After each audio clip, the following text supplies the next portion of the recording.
എന്താണമ്മേ പരിപാടി ഇന്ന്? നമ്മുടെ വീട്ടിൽ മാവുണ്ടല്ലോ, ആ അന്നേരം മാങ്ങ വെച്ച് ജ്യൂസ് അടിക്കാന്ന് വിചാരിച്ചു. ആണോ? അപ്പൊ നല്ല പിച്ചിക്കോളൂ. മാങ്ങ വെച്ചു. ഓക്കേ കൂട്ടുകാരെ, നല്ല വെയിലുള്ളത് കൊണ്ട് ഇത്തിരി വെളിച്ചക്കുറവാണ്, നിങ്ങൾ അഡ്ജസ്റ്റ് ചെയ്ത് കാണണം കേട്ടോ. അമ്മ താണ്ടെ മാങ്ങ പിച്ചാൻ പോവുകയാണ് കൂട്ടുകാരി. വാ, ഒരു മാങ്ങ നമുക്കിവിടെ വന്ന് വീണിരിക്കുകയാണ് കൂട്ടുകാരി. താണ്ടെ നമുക്ക് ഇത്രയും മാങ്ങ കിട്ടിയിട്ടുണ്ട്. ഇതിനകത്ത് ഏറ്റവും നല്ലത് നോക്കി നമുക്ക് എടുത്ത് ജ്യൂസ് അടിക്കാം.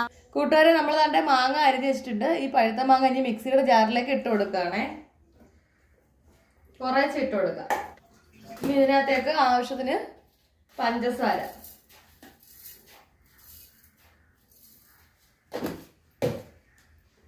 ഇതിനൊരു ഗ്ലാസ് അളവില് വെള്ളം ഒഴിക്കാം. ഇതൊന്ന് അടിച്ചെടുത്തിട്ട് കാണാം. കൂട്ടുകാരെ, ഒരു മായവും ചേരാത്ത നമ്മളെ വീട്ടിലെ മാവിൽ നിന്നും പറിച്ചെടുത്ത് വെച്ച് ഉണ്ടാക്കിയ അടിപൊളി മാങ്ങ ജ്യൂസാണ് നിങ്ങൾ